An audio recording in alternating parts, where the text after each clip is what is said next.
जैसे कि आपको ये भी कल से ट्रेनिंग दे रही है, हर चीज़ को बारीकी से सिखाया जा रहा है और जितने सर ने हमें बताया है, अगर हम इसमें से थोड़ा थोड़ा भी प्रयास करेंगे, हो सकता है कि ज़्यादा ना करके अपने शरीर को तो मेंटेन कर ही सकते हैं। दूसरी चीज़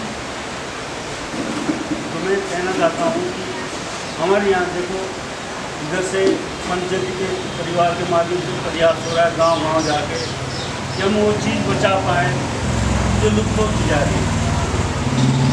तो इसके लिए हमें क्या बनाना पड़ेगा कि मैं आप लोगों से रिक्वेस्ट करता हूँ कि हमें एक प्लेटफार्म की आवश्यकता है। मैं 21 साल से इस क्षेत्र में कार्य कर रहा हूँ, किसी तरह हम इन सब चीज़ों को कैसे बचाएंगे। लेकिन समस्या एक और रहती है कि कल आपने कहा कि जो भी ऐसी गुत्ती है या ऐसी चीज़ें हमारे पास है कि पंचजलि भी ले लेगी, लेकिन हमारे सामने एक समस्या है कि हरिद्वार तक पंचजलि तक हम कैसे पहुँचे। है सब कुछ, और मैं मानता हूँ कि मैंने जो खुद देखा है, आजमाया है बारीकी से, यहाँ ऐसे ऐसे बैठे हुए हैं जो कि जितनी भी जड़ी बूटियाँ है उनका ज्ञान उनके पास पर्याप्त है। 4 चीज़ें जानता है, 4 चीज़ें जानता है, सारी चीज़ें। लेकिन समस्या एक ही हो रही है कि हमारे पास प्लेटफॉर्म नहीं है कि माने जाए ये जो है कई 2 दवाइयाँ जानते हैं, अभी किसी सांप ने किसी को काट दिया, इनका कोई विशेष कार्य है, लेकिन इनको सारा कार्य छोड़ के भागना पड़ेगा क्योंकि इस समय एक ज़िंदगी का सवाल है। लेकिन उनको आय के नाम से कोई आय नहीं होती। तो क्या हो गया कि ज्ञान इन तक ही सीमित रहा और इनके साथ ही मर गया, आगे बढ़ नहीं पाया। हालांकि एक अंधविश्वास भी कि दूसरे को नहीं बताना पड़ता, वो इसीलिए नहीं बताना पड़ता जब हमने इस पर कोशिश की कि क्यों ऐसा है, बताने से वो दवाई असर नहीं करेगी, नहीं ऐसा नहीं है।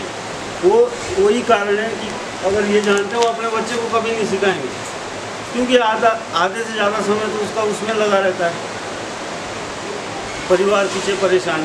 तो इसके लिए हमें कुछ ऐसा करना होगा मिल के कि हमें एक ऐसा प्लेटफॉर्म मिले कि यहाँ के जितने भी वैद्य है, जितनी भी जड़ी बूटियाँ हैं, एक हमारे पास केंद्र बिंदु हो कि हम वहाँ तक सारे लोग एकजुट होकर कर पाएँ और पंचजलि वहाँ से उसका आदान प्रदान करें।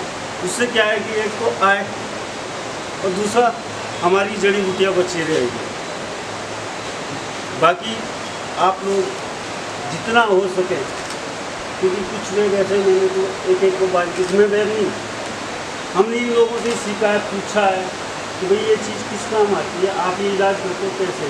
तो बड़े मुश्किल से, तो आज तो खैर कई लोग सामने आ रहे हैं, लेकिन आज से 20 साल पहले कोई नहीं बोलता था कि ये मतलब लाता भी नहीं था सामने, अगर आपको चाहिए तो आपको यहाँ बिठा देगा तब लेके आएगा, तो पता ही नहीं लगता था। तो जो आदमी दवाई जानता है, पहचानता है, जब वो उसी के साथ वो मर भी गई।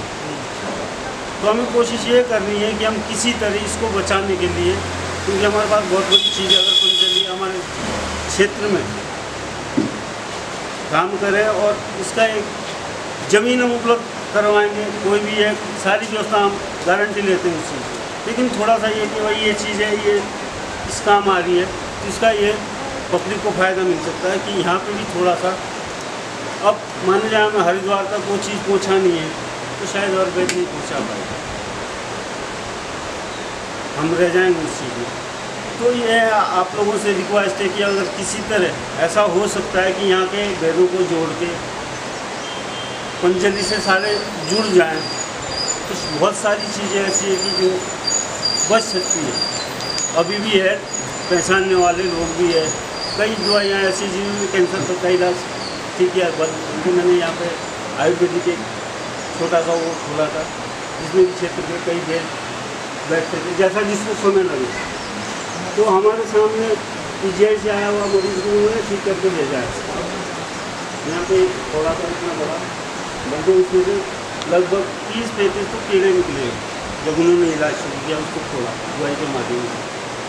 तो आदमी को हमारे आंखों के सामने ठीक करके पुरो लगा था वो आदमी, तो ठीक करके भेजा। तो ऐसी जड़ी बूटी है, ऐसे वेद है अभी भी, लेकिन उनको बचाना कैसे, वो हम सब जो है मिलके कुछ अगर कर सकते हैं तो हमें करना चाहिए। धन्यवाद।